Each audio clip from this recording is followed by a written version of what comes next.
नांदेड़ की घटना के बाद अब नागपुर के सरकारी अस्पताल भी राम भरोसे। दवाइयों के साथ मशीनों के लिए भी जूझ रहे मरीज। दवाइयों और मशीनों की कमी से बढ़ा मरीजों का मृत्यु दर। मेयो मेडिकल अस्पताल में 24 घंटे के भीतर 25 मरीजों की मौतों की खबर फैली मीडिया जगत में। मेयो मेडिकल अस्पताल के बाहर दलालों का बसेरा। बाहर के मरीजों को प्राइवेट अस्पताल में ले जाकर करते लूट। चरमराई स्वास्थ्य व्यवस्था। इससे पहले भी हो चुकी ऐसी कई घटनाएं। नमस्कार, महाराष्ट्र टीवी 24 के खास रिपोर्ट में आप सभी का स्वागत है। मैं हूं पिंकी खानोरकर। आज हम बात करने वाले हैं नागपुर और नांदेड़ और कई ऐसे अस्पतालों की जहां लोगों की जानें जा रही है। जी हाँ, लोग सरकारी अस्पतालों का रुख इसलिए करते हैं ताकि उन्हें कम से कम खर्चे में उचित इलाज मिल सके।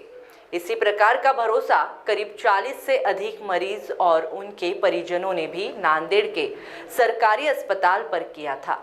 जी हाँ, लेकिन उनके भरोसे के साथ साथ 40 से अधिक जिंदगियां टूट गई, छूट गई।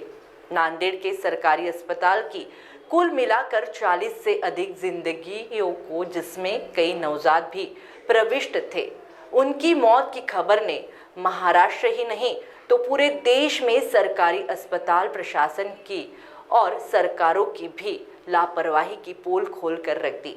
ये खबर ताज़ा ही है तो भारत के ही नहीं तो एशिया के नंबर 1 पर आने वाले नागपुर के सरकारी अस्पताल मेडिकल व मेयो अस्पताल में भी बीते 24 घंटों में 25 मौतों की खबर मीडिया जगत में फैल गई है। साथ ही इन अस्पतालों में नांदेड़ अस्पताल के जैसे ही दवाइयाँ और मशीनों की कमी की खबर भी सामने आ रही। आइए जानते हैं क्या खबर है और क्या सच्चाई है। समाज का गरीब तबका स्वास्थ्य सुविधाओं से वंचित ना रहे, इसलिए सरकारी अस्पताल एक ऐसा माध्यम होता है जो इस तबके को कम खर्च में उचित सुविधाएं मुहैया करे। कहा जाए तो इस तबके का इन सरकारी अस्पताल पर भरोसा होता है। हालांकि सरकारी अस्पताल की चरमराई व्यवस्था की खबरें कई बार सामने आती रहती है। नांदेड़ की घटना के बाद अब नागपुर के मेडिकल व मेयो अस्पताल में 24 घंटों के भीतर 25 मरीजों की मौत की खबर ने पूरी स्वास्थ्य महकमे समेत सभी तरफ हड़कंप मचा दिया। मेडिकल और मेयो दोनों अस्पतालों में दवाइयों की और मशीन की कमी के कारण यह मृत्यु दर बढ़ी है, ऐसी खबर फैली हुई है। महाराष्ट्र टीवी 24 ने इस खबर के संबंध में जब जांच पड़ताल की तो मेडिकल अस्पताल के डीन राज गजभिये इन्होंने इन सारी बातों को नकारते हुए क्या कहा, आइए देखते हैं।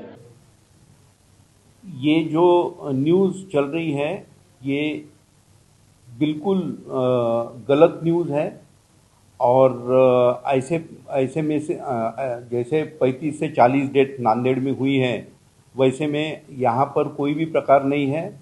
यहाँ पर मेडिकल कॉलेज में ओवरऑल 14 डेथ हुई है और ये 14 डेथ ये गए 24 घंटे में हुई है और ओवरऑल मेडिकल का एवरेज ये 10 से 12 डेथ पर डे का ऐसा रहता है।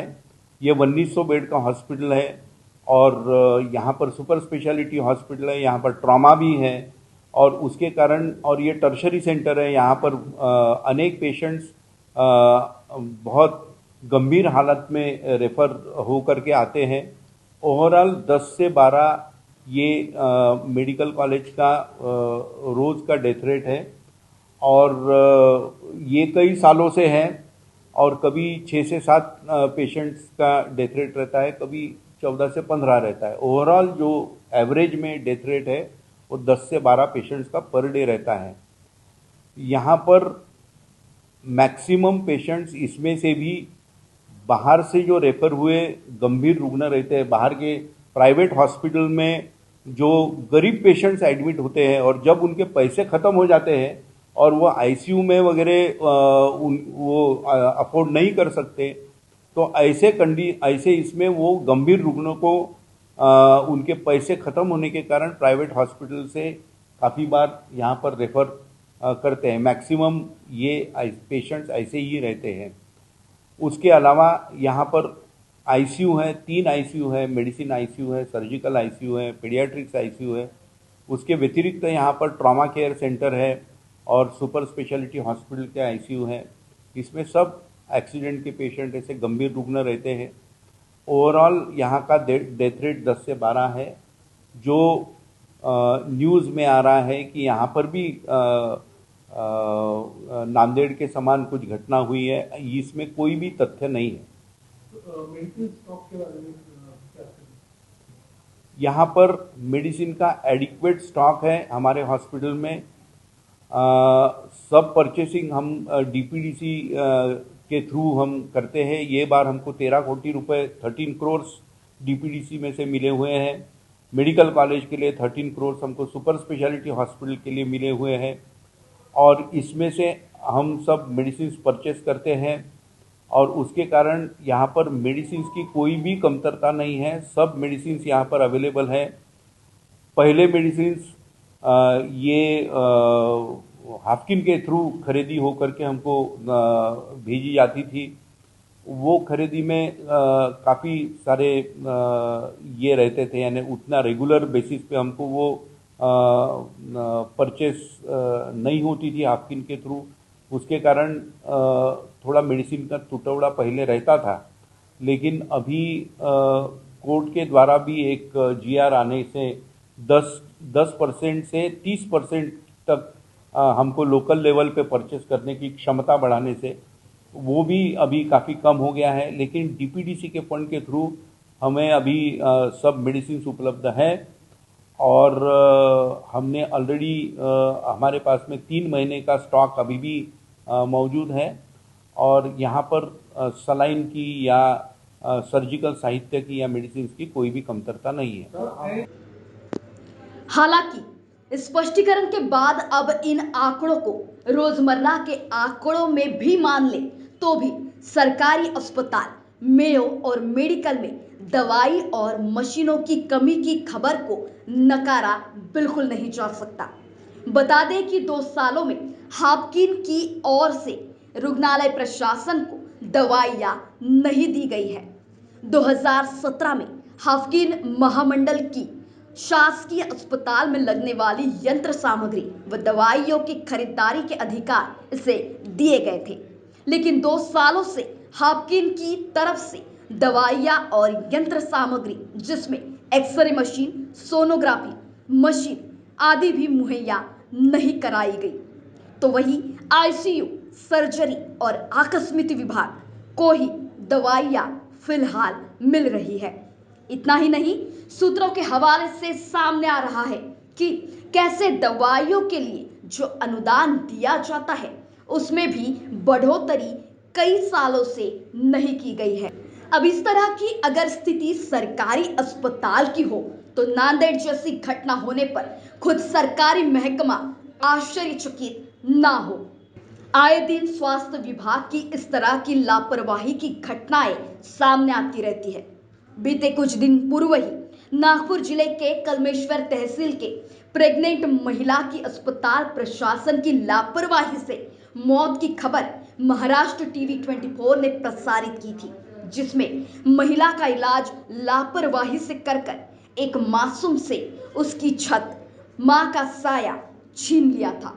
बता दें कि इन सरकारी अस्पतालों के बाहर दलालों का कारोबार भी चलता है और बाहर के जो मरीज आते हैं उन्हें बरगलाकर प्राइवेट अस्पताल की राह दिखाकर इन मरीजों की लूट कर अपनी जेब गरम करते हैं। स्वास्थ्य विभाग से जुड़े इन सारी समस्याओं की ओर सरकार और सरकारी अस्पताल प्रशासन आखिर कब संज्ञान लेगा और कब इस पर कोई उचित निदान निकालेगा? साथ ही इस स्वास्थ्य विभाग पर क्या आम लोगों का जो भरोसा था, क्या वो पक्का रह पाएगा? यह एक प्रश्न बना हुआ है। महाराष्ट्र टीवी 24 के लिए वीडियो जर्नलिस्ट कुणाल पानुलकर के साथ आचल लोखंडे की खास report Nagpur. Gangotri builders and developers घेऊन येत आहे NATP व महारेरा मान्यता प्राप्त मंजूर लेआउट रामनगर नावाने मौजा बेलगाव उमरेडमध्ये रेसिडेन्शियल आणि कमर्शियल प्लॉट उपलब्ध। Umred Nagpur highway touch layout. फक्त 21,000 रुपये देऊन प्लॉट बुक करा व 12 महिन्याची दीर्घ मुदत घ्या। प्रत्येक प्लॉट बुकिंगवर 5 निश्चित उपहार, colour LED TV, fridge, micro oven, washing machine आणि मिक्सर। आमची वैशिष्ट्ये: भव्य व आकर्षक प्रवेशद्वार, प्रशस्त सिमेंट कॉन्क्रीटचे रस्ते, इलेक्ट्रिक पोल्स, स्ट्रीट लाईट, पक्क्या नाल्या, इलेक्ट्रिक DP, झाडांसह ट्री गार्ड, आकर्षक कंपाऊंड वॉल, बोरवेलची व्यवस्था, सुंदर बगीचा निर्मिती, कॉर्नर पूल, आणखी इतर सुविधाएं। बँक फायनान्सची सुविधा उपलब्ध। 100% सुरक्षित गुंतवणूक। सोनं घेण्यापेक्षा सोन्यासारखे प्लॉट खरेदी करा। संपर्क करा